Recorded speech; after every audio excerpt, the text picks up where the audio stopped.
9 o'clock on the dot. Good evening, everyone out there in the interwebs. Mr. Martin is live. I've got my favorite beverage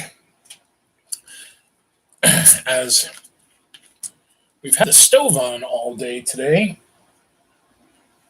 We woke up this morning to snow here in Middleburg. And it's been rather cold. So we've had our corn stove on to keep the house nice and warm. And we're supposed to get some snow overnight. So we'll see what happens with that. I'm hoping no. I'm hoping that we will,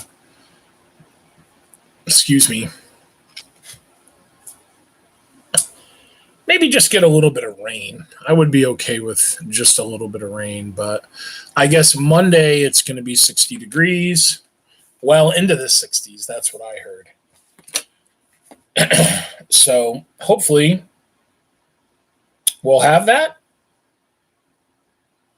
and everybody will be able to get out. All right. So last night we read about the hogs and the cows and how they were processed. And, I was kind of shocked. I'm going to have to look into this again. This is a work of fiction based on, real life accounts. But I don't know that there's many slaughterhouses today that give you tours. I could be wrong. I've never been like, hey guys, let's go to this slaughterhouse today. But, I went to a potato chip factory tour before. I've gone to a bunch of different tours before of factories, but never a slaughterhouse. Anywho, let's pick up from there. And then we'll do our current events and this day in history.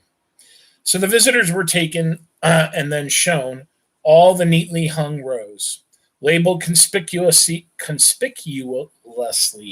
with tags of the government inspectors, some which had been killed by a special process, marked with the sign of a kosher rabbi, certifying that it was fit for sale to the Orthodox.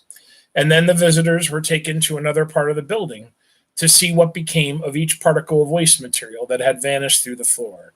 The pickling rooms, the salting rooms, the canning rooms, the packing rooms, where choice meats were prepared for shipping in refrigerator cars, destined to be eaten in all four corners of civilization. Afterward, they went outside wandering about along the mazes of buildings in which was done the auxiliary work of this great industry. There was scarcely a thing needed in the business that Durham and Company did not make for themselves. There was a great steam power plant, an electricity plant. There was a barrel factory, a boiler repair shop. There was a building to which the grease was piped and made into soap and lard. And then there was a factory for making lard cans, another for making soap boxes. There was a building in which the bristles were cleaned and dried for the making of hair cushions and other such things. There was a building where the skins were dried and tanned. Then there were another where the heads and feet were made into glue, and another where bones were made into fertilizer. No tiniest particle of organic matter was wasted in Durham's. Now, this is one of the things that we talked about when we talked about the Gilded Age and we talked about our industrialists. We talked about Andrew Carnegie and John D. Rockefeller, right? And we said that Andrew Carnegie, horizontal integration, right? And that's what Durham's doing. Durham is, they're not raising the cows, right, and the pigs, but what they're doing is every kind of thing in that business, they're owning it, and they're doing it right there. Not everything, but most of it. So out of the horns of the cattle, they made combs, buttons, hairpins, imitation ivory. Out of the shin bones and other big bones, they cut knife and toothbrush handles and mouthpieces for pipes. Out of the hoofs, they cut hairpins and buttons, for they made the rest into glue. From such things as feet, knuckles, hide clippings, and sinews came such strange and unlikely products as gelatin and phosphorus, black shoe blackening, and bone oil. They had curled hair works for the cattle tails, and a wool pullery for the sheepskins. They made pepsin from the stomachs of the pigs, albumin from the blood, and violin strings from the ill smelling entrails. When there was nothing else that could be done with the thing, they put it first into a tank and got out of all of it the tallow and grease. Then they made it into fertilizer. All these industries were gathered into buildings nearby, connected by galleries and railroads with the main establishment, and it was estimated that they had handled nearly 250 million animals since the founding of the plant by the elder Durham a generation ago. If you counted with it and the other big plants, and they were not really all one, it was, so Jokobus informed them, or Jokobus informed them, the greatest aggregation of labor and capital ever gathered in one place. It employed 30,000 men. It supported directly 250,000 people in the neighborhood, and it supported 500,000. It sent its products to every country in the civilized world, and it furnished the food for no less than 30 million people. To all of these things, our friends would listen open-mouthed. It seemed to them impossible of belief that anything so stupendous could have been devised by mortal man.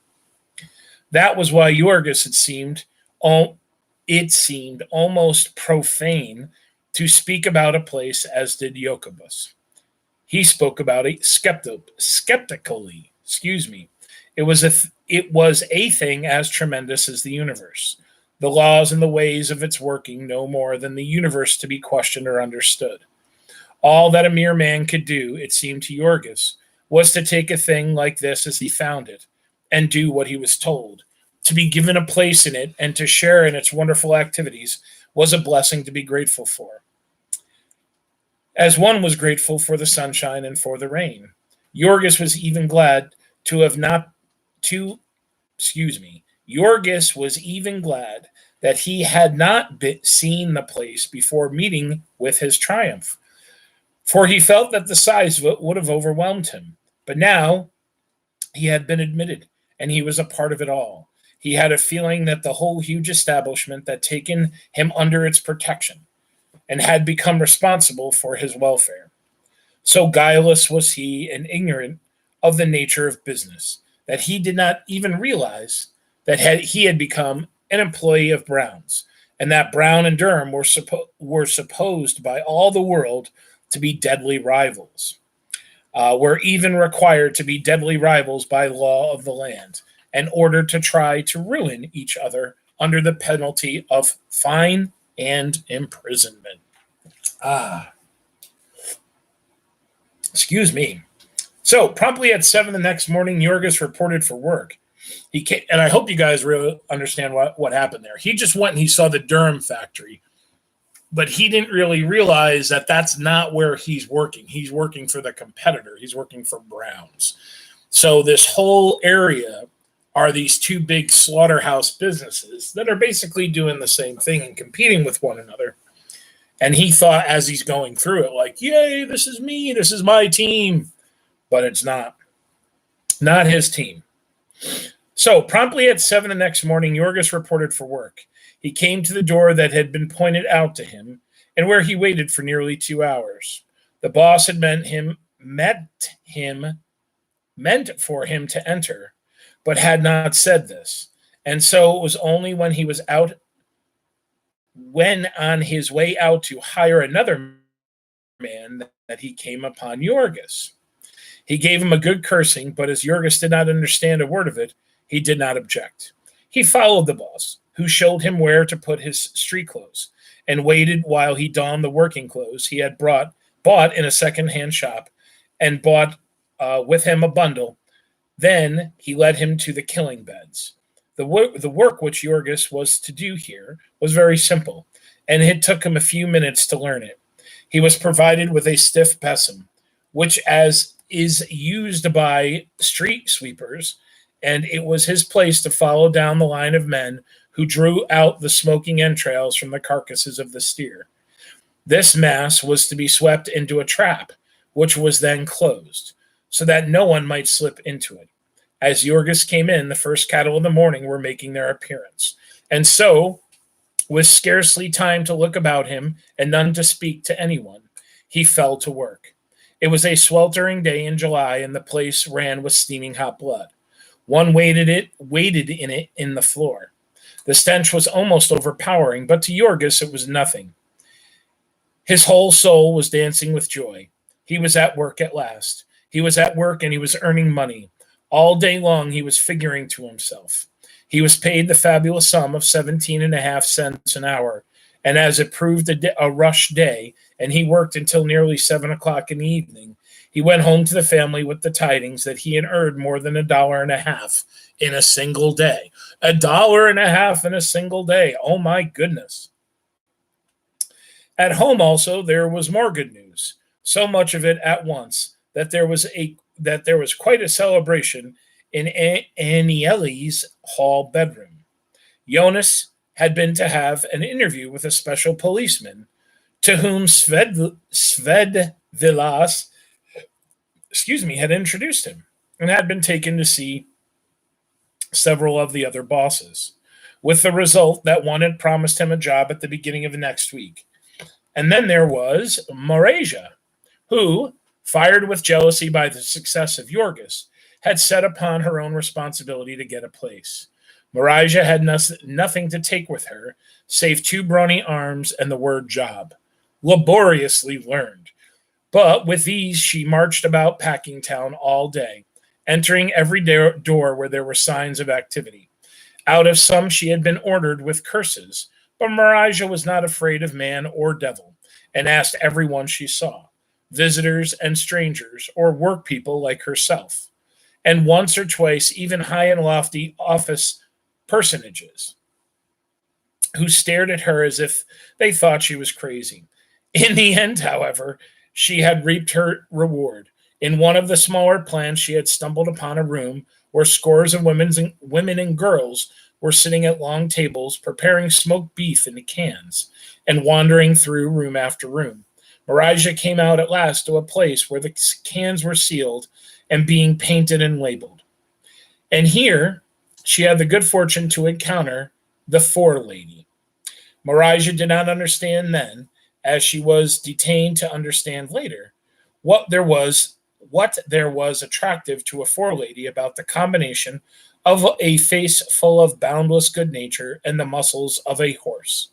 But the woman had told her to come the next day, and she would perhaps give her a chance to learn the trade of painting cans. The painting of cans being skilled piecework, and not paying as much as $2 a day, Mareja burst in upon the family with the yell of a Comanche Indian, and fell to capering about the room as to frighten the baby almost into convulsions. Better luck than all this could hardly have been hoped for. There was only one of them left to seek a place. Jorgis was determined that Teta should stay at home to keep house, and that Ona should help her. He would not have Ona working. He was not that sort of a man, he said, and she was not that sort of a woman. It would be a strange thing if a man like him could not support a family, with the help of the board of Jonas and Mareja. He would not even hear of letting the children go to work. There were schools here in America for children, Jorgis had heard, to which they could go for nothing.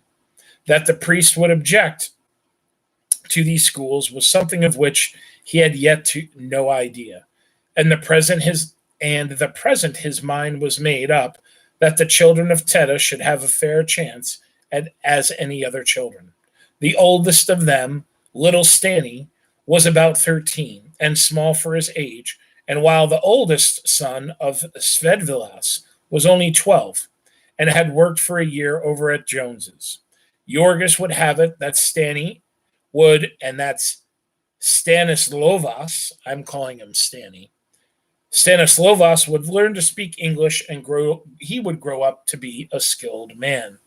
So it seems as like Yorgos, even though he isn't really a father or husband to anybody, he's kind of like the patriarch. He's kind of becoming, hey, out of all these people, I'm the oldest and I guess most dominant man. So I'm going to make some decisions. That's what he's thinking. So there was only old Dede.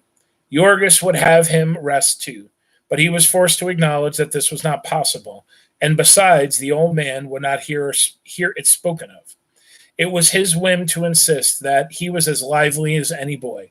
He had come to his America as full as hope as the best of them, and now he was the chief problem that worried his son. For everyone that Yorgos spoke to assured him that it was a waste of time to seek employment for an old man in Packingtown. Svedvilas told him that the packers did not even keep the men who had grown old in the service of their company, to say nothing of taking on new ones. And not only was it a rule here, it was a rule everywhere in America, so as far as he knew. To satisfy Yorgos, he had asked the policeman and brought back the message that the thing was not to be thought of. They had not told this to old Anthony, who had consequently spent the 2 days wandering about from one part of the yard to the other, and had now come home to hear about the triumph of the others, smiling bravely and saying that it would be his turn on another day. Their good luck, they felt, had given them the right to think about a home, and sitting out on the doorstep that summer evening, they had consultation about it, and Yorgos took occasion to broach a weighty subject. Passing down the avenue to work that morning, he had seen two boys leaving an advertisement from house to house, and seeing that there were pictures upon it, Yorgos had asked for one. He rolled it up and tucked it into his shirt. At noontime, a man whom he had been talking had read it to him and told him a little bit about it, with the result that Yorgos had conceived a wild idea. He brought out the placard, which was quite a work of art. It was nearly 2 feet long, printed on calendared paper, with a selection of colors so bright that they shone even in the moonlight. The center of the placard was occupied by a home, brilliantly painted, new and dazzling. The roof of it was a purple hue and trimmed with gold. The house itself was silvery, and the doors and the windows were red. It was a 2-story building with a porch in the front and a very fancy scrollwork around the edges. It was complete in every tiniest detail, even the doorknob. There was a hammock on the porch and a white lace curtain in the window. Underneath this, in one corner, was a picture of a husband and a wife in loving embrace. In the opposite corner was a cradle, with fluffy curtains drawn all over it, and a smiling cherub hovering upon silver-colored wings. For fear that the significance of all this should be lost, there was a label in Polish, Lithuanian, and German. Dom name Heim. Why pay rent? The linguistic circular went on in demand. Why not own your own home? Do you know that you can buy one for less than your rent? We have built thousands of homes which are now occupied by happy families. So as the city is springing up and Packingtown is growing, there are people that are developing communities, and they're saying to all of these different workers, come on out. Don't rent year or month after month or week after week or whatever they're renting. Come buy a home and get some equity. Oh, where did I leave off? Here we go. So it became eloquent, picturing the blissfulness of married life in a house with nothing to pay. It even quoted Home Sweet Home and made bold to translate into Polish, though for some reason it omitted the Lithuanian of this. Perhaps the translator found it difficult matter to be sentimental in a language in which a sob is known as, oh boy, gugziomias, I think, and a smile as nu zi C. Yomas. I'm not saying that 5 times fast. Over the document, the family pored long, while Ona spelled out its contents. It appeared that the house contained 4 rooms, besides a basement, and that it might be bought for $1,500. A lot and all. Of this, only $300 had to be paid down, the balance being paid at a rate of $12 a month. These were frightful sums, but then they were in America, where people talked about such such things without fear. They had learned that they would have to pay a rent of $9 a month for a flat, and there was no way of doing better unless a family of 12 was to exist in 1 or 2 rooms. If they paid rent, of course, they might pay forever and be no better off. Whereas if they could only meet the extra expense in the beginning, there would there would at last come a time where they would not have any rent to pay for the rest of their lives. They figured it up. There was a little left of money belonging to Teta, and there was a little left to Yorgis. Marija had about $15 pinned up somewhere in her stockings, and grandfather Anthony had part of the money he had gotten for his farm. If they all combined, they would have enough to make the first payment. And if they had employment so that they could be sure of the future, it might really prove the best of the plan. It was, of course, not a thing even to be talked of lightly. It was a thing they would have to sift to the bottom. And yet, on the other hand, if they were going to make the venture, the sooner they did it, the better. For they were not paying rent all the time and living in the most horrible way Besides, Yorgis was used to dirt. There was nothing could scare a man who had been in a railroad gang, where one could gather up the fleas of the floor of the sleeping room by the handful. But that sort of thing would not do for Ona. There must be a better place of some sort soon. Yorgis said it with an assurance of a man who had just made $1.57 in a single day.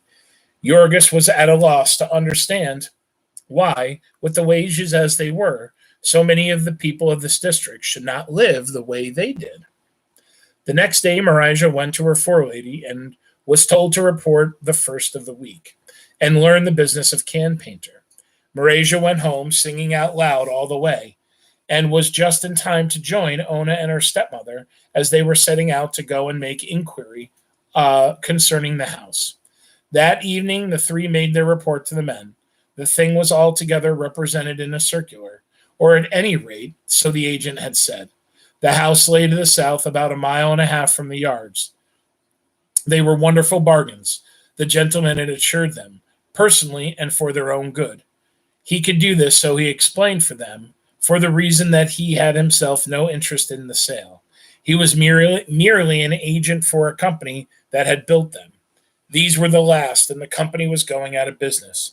So if anyone wished to take advantage of this wonderful no-rent plan, he would have to be very quick. As a matter of fact, there was a little uncertainty as to whether there was a single house left, for the agent had taken so many people to see them, and for all he knew, the company might have parted with the last. Seeing Teta's evident grief at this news, he added, after some hesitation, that if they really intended to make the purchase, he would send a telephone message at his own expense and have one of the houses kept.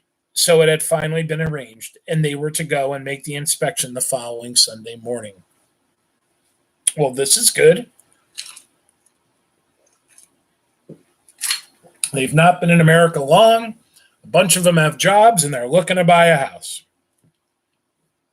America. That was Thursday, and all the rest of the week, the killing gangs at Brown's worked at full pressure. Yorgis cleaned $1.75 every day. That was at the rate of $10.50 a week, or $45 a month. Yorgis was not able to figure, except it was a very simple sum. But Ona was like lightning with such things, and she worked out the problem for the family. Marija and Jonas were to each pay $16 a month board. And the old man insisted that he could do the same as soon as he got a place, which might be any day now. That would make $93. Then Marija and Jonas were between them to take a third share in the house, which would leave only $8 a month for Jorgis to contribute to the payment. So they would have $85 a month. Or, supposing that Data did not get work at once, $75 a month, which ought surely to be sufficient to support the family of 12. An hour before the time on Sunday morning that the entire party set out, they had the address written on a piece of paper, which they showed to someone now and then. It proved to be a long mile and a half, but they walked it. And a half an hour or so later, the agent put in an appearance. He was a smooth and florid personage, elegantly dressed, and he spoke their language freely, which gave him a great advantage in dealing with them. He escorted them to the house, which was one of a long row of typical frame dwellings of the neighborhood, where architecture is a luxury that is dispensed with. So all these houses look the same. Boring snoring. But it's a house. Ona's heart sank, for the house was not as it was shown in the picture. The color scheme was different, for one thing, and then it did not seem so quite as big. Still, it was freshly painted and made a considerable show. It was all brand new, so the agent told them, but he talked so incessantly that they were quite confused and did not have time to ask many questions. I'm sorry. I lost my place here. Let me back up. It was all brand new, or so the agent told them, but he talked so insistently that they were quite confused and did not have time to ask many questions. There were all sorts of things that they had made up their minds to inquire about, but when the time came, either they forgotten or lacked the courage. The other houses in the rows did not seem to be new, and a few of them seemed to be occupied. When they ventured to hint at this, the agent's reply was that the purchasers would be moving in shortly. To press the matter, they would seem to be doubting his word, and never in their lives had any one of them ever spoken to a person of the class called gentlemen, except with deference and humility. The house had a basement about 2 feet below the street line, and a single story, but 6 feet above it, reached by one flight of steps. In addition, there was an attic made by the peak of the roof and having one small window at each end. The street in front of the house was unpaved and the agent explained that the houses were built that way as the purchasers generally preferred to finish the basements to suit their own taste. The attic was also unfinished. The family had been figuring that in the case of an emergency, they could rent the attic, but they found that there was not even a floor, nothing but joists, and beneath it, the lath and plaster of the ceiling below. All of this, however, did not show their ardor as much as might have been expected, because the volubility of the agent. There was no end to the advantages of the house, as he set them forth, and he was not silent for an instant. He showed them everything, down to the locks, the doors, the catches on the windows, and how to work them. He showed them the sink in the kitchen with running water and a faucet. Oh no! Something which Teta had never in her wildest dreams hoped to possess. After a discovery such as that, it would have seemed ungrateful to find any fault, and so they tried to shut their eyes to the defects. Still, they were pleasant people, and they hung on to their money by instinct. It was quite in vain that the agent hinted at promptness. They would see, they told him. They could not decide until they had more time, and so they went home again, and all day and that evening they were figuring and debating. It was agony to them to have to make up their minds in such a manner. They never could agree altogether. There were many arguments upon each side, and one would be obstinate, and one sooner or the rest would have convinced him. Then it would transpire that his arguments had caused another to waver. Once in the evening, when they were all in harmony and the house was good and bought, Svedvilas came in and upset them again. Svedvilas had no use for property owning. He told them cruel stories about people who had been, and there was no end of expense that could never be foreseen. and the house might be good for nothing from the top to bottom. How was a poor man to know? How are we doing on time? Let me finish. I'll finish this page. Then, too, they would swindle you with a contract. And how was a poor man to understand anything about a contract? It was all nothing but robbery, and there was no safety but in keeping for a poor man. After half an hour of such depressing conversation, they had their minds made up that they would have saved all to the brink of a precipice. Excuse me.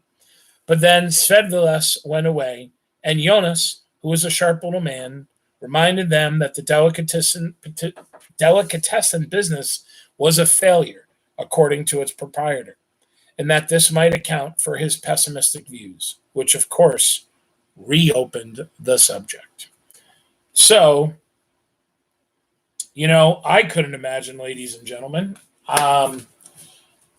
When I bought a house on my own a year ago, it was stressful, but you know what? I had saved and I was ready and I was good to go, and I was really stressed out at the inspection. And I actually got this really weird call the morning of the closing. That's when the lawyers and everybody together and you signed all the paper. And I remember I had to take a half day at Mahanason, and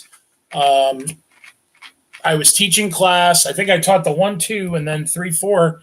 There was a voicemail on my phone, and so I checked the voicemail, and the voicemail said was my lawyer, and he said, "Hey Mal, listen, no big deal, but the check was off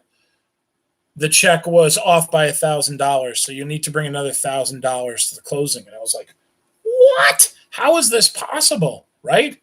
And then it turned out that the check was actually correct and everything was okay. But it's a very stressful process. So, and that's, today. And I was, working with people that all spoke my language and all were licensed and all had, accreditations. And now we're talking about people who sold and gave up everything that they had to come to a country thousands of miles away. Now they've acquired a little bit of money working their butts off in these factories. And then, man, if we take this chance and it flops, we start all over again. And, so I understand. I certainly understand what they're going through. But, this is a time in our country where social mobility can be that quick. It can be, but you're going to have to work your butt off to get it. And social mobility is a very likely thing today, meaning that you can move from one social class to another. It can happen, but it requires a lot of work. And I think that people don't understand that, and people don't realize that all that hard work to move up, once you've moved up, the hard work doesn't stop. I don't know. I don't know if when I was a teenager, so many teenagers thought that. I have found over the past 10 years that it seems like it's growing worse. That, teenagers think that, hey, I'm going to be, by the time I'm 30, I'm going to be all set. I hope so, but I don't know. I'm not too sure what miracle, you really think is going to happen that is going to keep you from, working for the last 60 years of your life. But I hope it happens. I had a very disappointing, when I was leaving Siena, I had a very disappointing situation where one of my students, I had written a recommendation, and he had gone to a theater college out in Ohio, and he had received his Master's of Fine Arts in Technical Theater, and he applied for a job at the Kennedy Center in New York City. And he called me up for a recommendation, and he had worked for me in theaters and professional summer stock theaters. And I said, absolutely, I'll write you a recommendation. He was a good worker. I had helped him get a job at a couple different theaters before. But anyways, this is the Kennedy Center. This is New York City. This is big time. And he applied for this production manager job, which, quite honestly, I knew he wasn't going to get it. But I gave him a lot of credit for trying.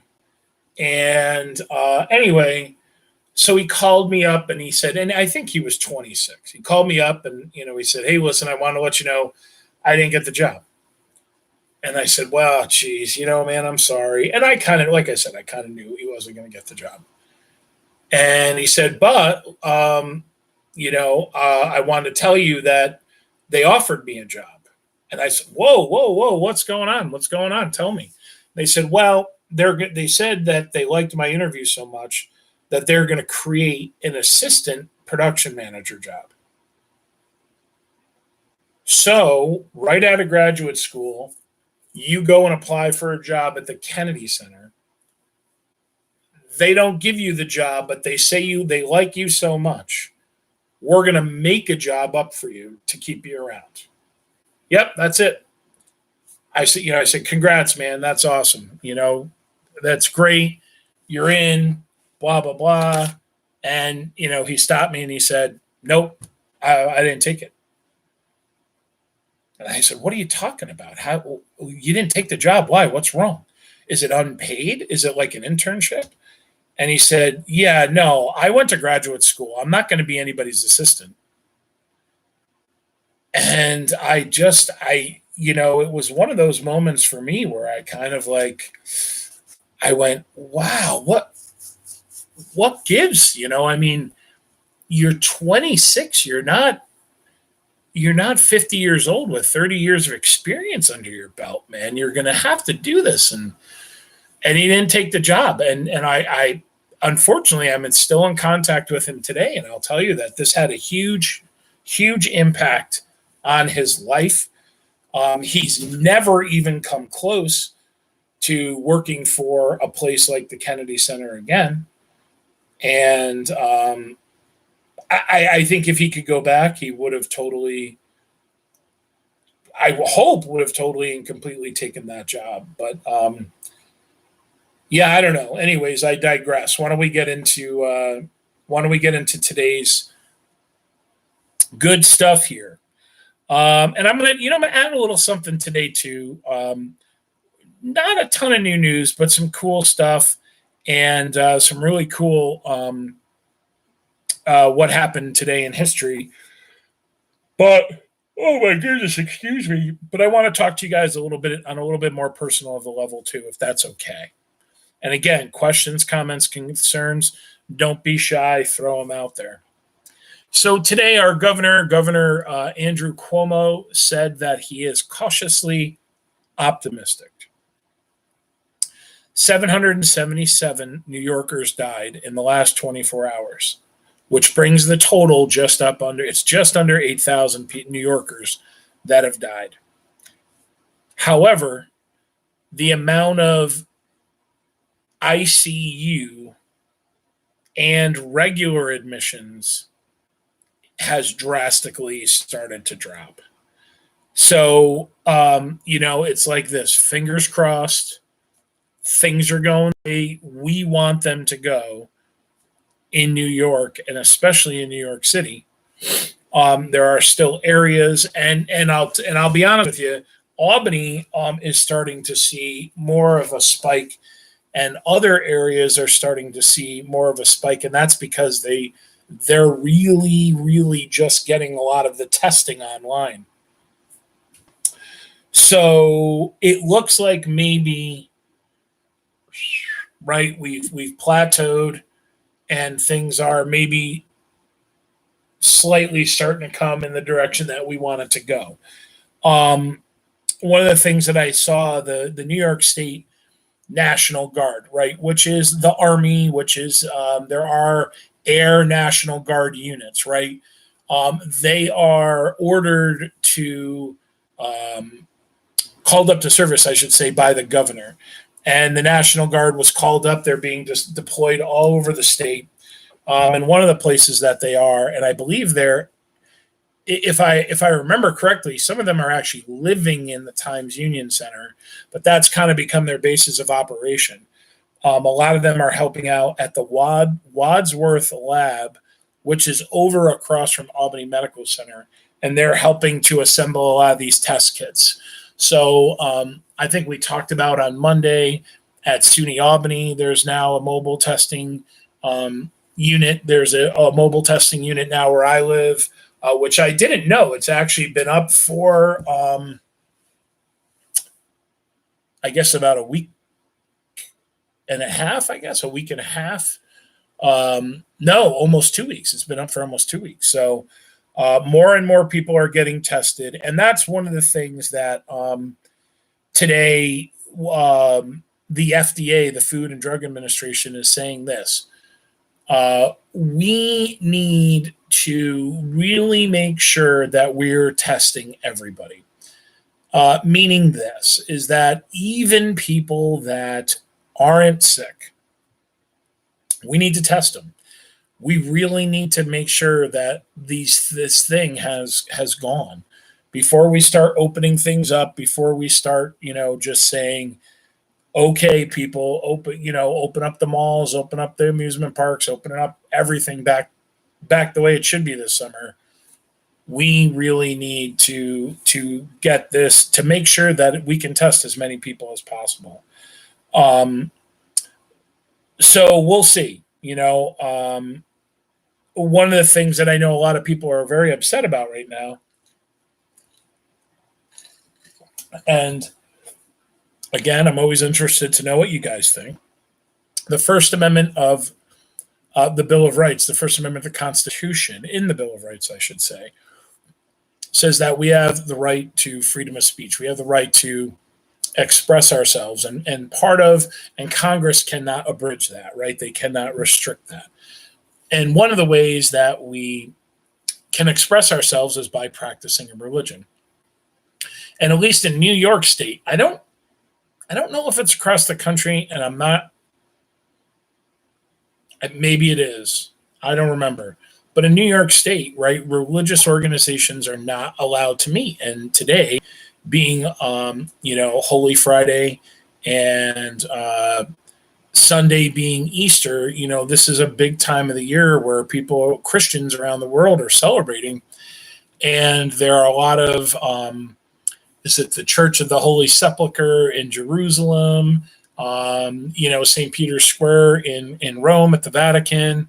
Usually these places are jammed with people today, and there's no one there. And a lot of these places are doing video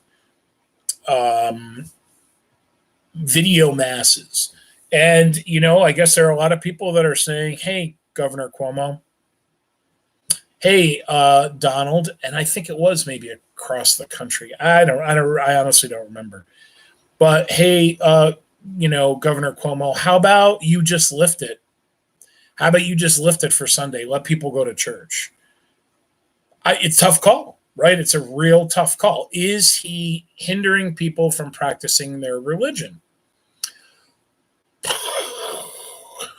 He's not saying you can't be a Christian anymore. He's not saying you can't be a Jew anymore. He's not saying you can't be a Muslim anymore. He's just saying you can't go to your houses of worship during this time because we have this public safety problem, this public health problem. So, I'm not too sure. I think that's a pretty tough call. Oh, I saw too, in France, the Notre Dame Cathedral, I guess parts of it are reopened. And I think they're going to be video casting a service as well. So it's a tough call. Now, here's one of the things, like, we're seeing things are moving in a good direction. However, Vermont has now extended their lockdown. And I guess that other states are starting to do that too, right? So I guess I call it a lockdown, but, this social distancing in New York, we're kind of like our date right now is April 29th, right? And I think a lot of people are kind of expecting that probably by Monday or Tuesday, the governor is going to say, yeah, let's make it May 15th. And it was interesting because today, who was I talking to this about? I think I was talking to Sydney about it. And I said, I don't know. Maybe is it better for us that they just say, listen, we're going to call it a school year. We're just going to call it. Because I do think that there are a lot of you guys out there that want to get back. You want to get into the mix of things. You want to see your favorite U.S. or pig teacher, and that might help us, right? Just to say, okay, we're going to do it. Let's get back. And what might also help us is to just say, see you in September, right? We'll get it off our mind. We're not going to wake up every morning wondering if today's going to be the day when the governor opens things up. So I had talked to a friend of mine who was in New Brunswick, Canada, and he said there was no let's shut things down for a little bit. They closed the schools, and a couple days later they said, see you in September. Everybody graduated. Everybody got through it. If they were passing at the time they closed the schools, boom, bang, boom, you're passed. You're good. And we'll see you in September. So, maybe that's a little bit better for our mental health. There's a lot of talk about that right now, right? What's going on with our physical health and the physical health of our society, of our world? What else is going on, and how is this affecting us mentally and our mental health? And it seems like a lot of people are really having a hard time with this mentally. And I don't think that necessarily that means, okay, let's open it all up again. Okay, let's just get everything rolling again, because people are having a problem with this mentally. I don't think that means you open it all up. I think you don't open it up until we know that a majority of us are going to be physically safe. But we do have to find a way, and maybe there are little simple things we can do to help people get through this mentally. So I don't know. I don't know what you guys think about that. Would you feel better if the governor just said done for the year, or somebody would say it's done for the year? Would that make you feel better? I'm not sure. Man, I'm getting grays in my hair like I've never had before either. Maybe you guys keep me young. Maybe that's why I need to get back, because you guys keep me young. And if you believe that, okay. What else did we have? So I watched the president today, and they asked him, so how are you going to do this? How are you going to do this, Donald? How are you going to open this back up? What's going to be your set of parameters? And what he said was, he did something like he pointed at his head and he said, this is it. This is it right here. And he said, I could talk to 35 people about it, but ultimately, this is what's going to make the decision. And he's right? And that's why presidents have cabinets. That's why presidents have people smarter than them that are on their cabinets and advise them. And it seems as though right now, what his two top advisors are saying is, even once we open things up, it's going to stick around for a while. So we just have to make sure that it's not going to stick around to the point where it could flare up again, because there are places where it has flared up. And he said this is the biggest decision of his life. Here's something that, an interesting byproduct of all of this. So less people are out driving right now. So that means there's less pollution. And in India, it's been over 20 years since Indians as a whole have been able to look in the distance and see the Himalayan mountains. So today, for the first time in over 20 years, the air pollution has actually lifted to a point where they can actually see the mountains. So here's a really interesting and cool byproduct. We are not polluting our earth as much as we normally would be. There's not as much garbage. There's not as much gas. There's not as much, or I'm sorry, carbon being produced by gas and being pumped into the air. So maybe the earth is healing itself a little bit. Maybe this will show us that, maybe we really are hurting the earth in this low in driving and using machinery and making things has actually helped heal the earth a little bit. So we'll see. I thought that was interesting. What else did I see? Oh, I also saw this really cool guy. This photographer is going. Oh, but I don't remember where. I want to say it was somewhere in California. And what he's doing, he's calling them portraits or portraits, but portraits. So he's walking around and meeting families and having them sit on their porch, and then he takes pictures of them, and I guess he's sending it to them so that they can kind of have something to hold on to and remember this time with. So I thought that was really cool. I want to run down. I don't have a lot. Today was not exactly a super duper big news day, but I want to run down the day in history today, and then and again, anything you guys want to talk about, don't be afraid. But then I want to just chat with you guys again. I want to bring it down to a little bit of a more personal level, and maybe give you guys some things of advice that have really helped me out, especially in the past week. And we'll see if maybe if there's something you might think you might do. Maybe you've already been doing them. As a matter of fact, why don't we start thinking about this? What's something that you've been doing over the past few weeks that's really mentally helped you? Not even, not really physically, but what's something that's helped you mentally?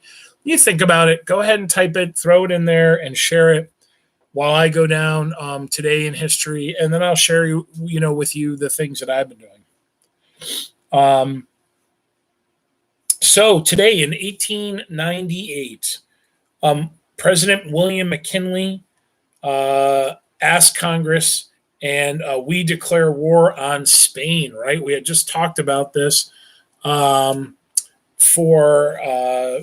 imperialism, American imperialism, when we start the Spanish-American War. When we come out of that war, we've really started to become an empire.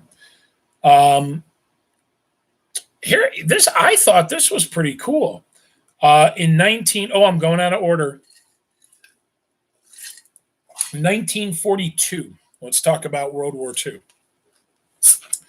In 1942, the Philippines had been taken over, and our general there, General MacArthur, 75, what happens is he actually escapes, and I believe, where does he escape to? I think he gets to Australia, and he vows to return, another day, but he tells his men to keep fighting the Japanese. 75,000 Americans and Filipinos are captured, and what starts today in 1942 is what's called the Bataan Death March. The Japanese march these 75,000 men. I think it's over 80 miles in the sweltering heat, and all they're given during those 6 days and 80 plus miles is one meal during that entire time. Many of them die. The Japanese torture them, kill them, behead them, and it is very few men out of those 70,000 actually make it to the end of the war. A lot of them will end up dying in different prison camps. 1953, on this day in 1953, the House of Wax with the actor Vincent Price. And I don't know if you guys really know Vincent Price as an actor, but what you might know is if you know the music video Thriller, Michael Jackson, that video. In one part of the video, you hear this voice come in, and it's really creepy, and that's Vincent Price. But anyways, on this day, 1953, Vincent Price starring in The House of Wax, the first color 3D movie, is released on this day. So I thought that was kind of cool. And I did it again. I went out of order. Now, we talked about General MacArthur, right? General MacArthur ends up being a war hero of World War II. He's really the top general in our country. And when the Korean War starts out, he is the general in charge. But after about a year and a half, President Truman is sick of him and ends up firing him as the top general in Korea. 10 years later on this day in 1961, and this is a very interesting one. I was talking to Tig, my 13-year-old, about this. So after World War II, there were a lot of Nazis that were successfully able to flee Europe. They fled Germany, they fled Europe, and for some reason, I don't know why, but many of them, well, probably because they knew it was the last place that anyone would look for them, but many of them fled to South America. And in 1961, the gentleman, his name is Adolf Eichmann, and he was one of the top officers that helped with the creation of the final solution to the Jewish question, meaning coming up with the way in which the Jews were going to be exterminated. He is one of these people that escapes, and secret agents of Israel, I don't want to call them the Secret Service, I guess kind of like their CIA, which I believe is called Mossad. They find him in Argentina, and they bring him back to Israel for crimes against humanity. And today, 1961, April 10th, 1961, his trial starts. On this day in 1968, the Civil Rights Act is signed, right? Not long after the assassination of Martin Luther King Jr., this is one of the final things that truly inspires Lyndon Baines Johnson to finally sign real civil rights legislation that will end things like polling taxes and things like that across the country. And last but not least, on this day in 1974, the Senate Judiciary Committee issues a subpoena for President Nixon to turn over all tapes, all recordings of meetings that have happened in his office, which will, in the not so near future, lead to him resigning, right? He's never impeached, nor is he removed. However, he knows he's going to be impeached. He knows he'll be removed, so he resigns from office. And at that time, there is no vice president, because his vice president, Spiro Agnew, I believe is his name, Spiro Agnew, resigns in a scandal as well. And Gerald Ford ascends to the presidency. He's the Speaker of the House. So he was our first and only president that was not elected to either the vice presidency or the presidency. Okay, so that's this day in history. So, Sydney, you threw up there that you've been doing some crocheting. So, we've got cabin fever. We're trapped in our homes, and we're ready to get out, right? I think a lot of people are just ready to break free, and I think a lot of us are not used to spending so much time with our family. It doesn't mean that we don't like our family. It doesn't mean we don't love our family. It doesn't mean we don't want to be around our family. But, even your best friends, do you want to be around your best friends 24/7 trapped in the same place? No, right? You don't. We want to get outside. We want to socialize. We want to enjoy our friends, our family, but, in doses. And, today was a very just kind of a blustery day, and it was windy and cold, and it was snowing on and off. We woke up to some snow this morning, but the boys and listen, I'm I'll admit it. I just threw on like an impulse movie today. I fired up Disney Plus and we watched the live action Lion King. You know what? And we had a real fun time. I mean, we laughed. Not the greatest movie out there, right? It's not a movie that I think I would pay to go to the theater to see. But, the three of us wanted to just do something together and do something a little impulsive. And I think, excuse me, that's one of the things that I've been doing over the past few weeks is, trying to be as much as I can be inside the house. I've been impulsive and, maybe done those things that, have been sitting around the house that I haven't been able to do. And I just say, hey, you know what? I'll do one a day, right? I'm going to try to get everything done. I'll just take one little thing at a time. Sydney, you're crocheting. That's great. And that's, I think crocheting is one of those things that can be very relaxing. And I've had a lot of family members that do it, but it's one of those things that, it's you do it a little bit at a time, but there's this long-term goal. It's like that every night when I say to you guys at the end of the night, I say, keep running the marathon. Don't run the sprint, right? We can't try to win this thing in a couple days. We've got to run the marathon over a long period of time. So I think that's good. I told you that every morning I get it. And I'll tell you what, this morning I slept like crapola last night. And I was like, maybe I'll just take today off. Oh, excuse me. And I won't go for the walk. Here it is. I forgot to show this to you guys. Oh. It fell off the table, though. My mask, right? So a lady in Middleburg was making these. And I bought 8 of them. Because number one, I wanted to help her, but I wanted to help my friends. But today I was like, you know what? Maybe I'll just hang out in the house. Maybe I won't go outside. Maybe I'll just take today off because I slept like crapola. But I said nope. And I threw on my mask and I went for a walk, So I think sometimes too, it's like there are things that you say to yourself like, I'll just take the easy road through this, and I'll just take the day off. Well, why? Why? And you know what? I'm glad I didn't.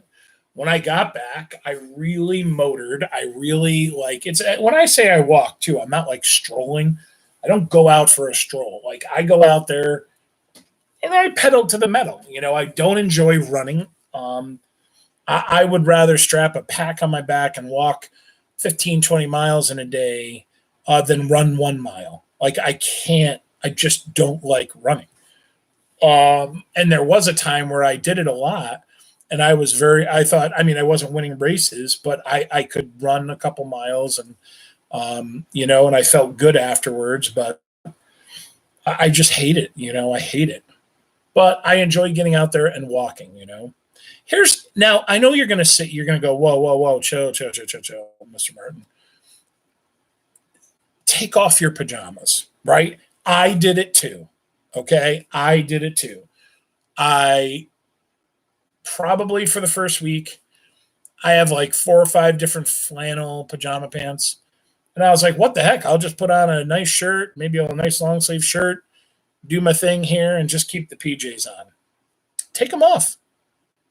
Stay in that groove, I think it's a mindset, right? Like, oh, I don't have to work. I'm just in my pajamas, but break out of it. Throw the pajamas in the washing machine, wash them up, and, throw on jeans, maybe throw on other, I've got like these sweatpants on, just throw something else on and get that mindset out of it, Here's something else that I've been doing.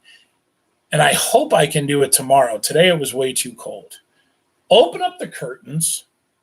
Let the sun shine in. Even if there's not a lot, crack open a window a little bit. A couple days this week, we had windows all open all over the house, and it just like smelled so good. It was like it's not that leftover stale air of winter. It's there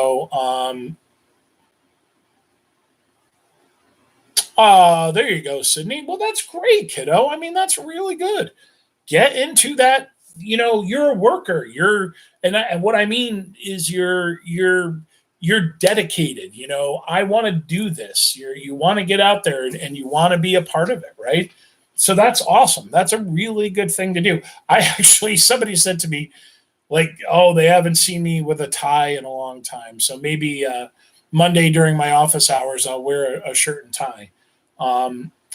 But and that's the one thing that was weird. Like I was thinking about that 10, 11 work shirts, all my ties, and it hasn't moved, right? It just has not moved at all. But anyways, let me go back. Open a window, crack open the blinds, crack open the shades, let some sunlight in, and again, like do some impulsive things. Like say to yourself, here's my list of things that I always say that I'm going to do. Well, tomorrow when you're feeling like, oh, I got to get out of the house, go to that impulse list. Oh, I've always wanted to go back and read that book. I keep saying that I want to paint the door to my bedroom. I always say that I'm going to do this, right? And everybody's got that stuff, right? You guys see like those milk cartons behind me, right? These have a bunch of our board games in them. And right before all this started, we were going to get to this is our gaming room, our craft room. And we were going to get to putting up all these shelves and stuff. And because of what happened, we still haven't, been able to get the shelves shipped to us. So, but that's one of those things that like, bam, right? Everybody, at least a lot of people have like those little collapsible chairs. Go outside and read, go outside and bring a cup of tea or a cup of coffee and just sit outside in the fresh air and listen to the birds and watch a squirrel. And just get out on your deck, bring your little collapsible chair. Even if it's cold, bring a little blanket out, and just get outside and look at the world and appreciate it for what it is. I'm a person, I like to go out and grab a beer and sit out on my front porch and, just wave at people as they walk by, wave people as they're driving by and just kind of hang out, watch the sunset, what's wrong with that, right? There's nothing wrong with it at all. So even though you can't go for a walk, even though you can't go to the mall, even though you can't, I don't know, do whatever you normally do outside, go for a bike ride a skateboard or do whatever, just get out there and breathe in some fresh air, even if you do it like for a half hour, So I guess, I'm kind of like trying to reinforce what we've talked about in regards to running the marathon.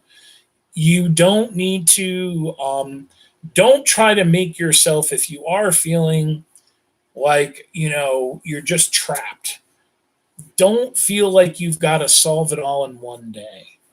Try to make a list of like a lot of little things that you've always wanted to do.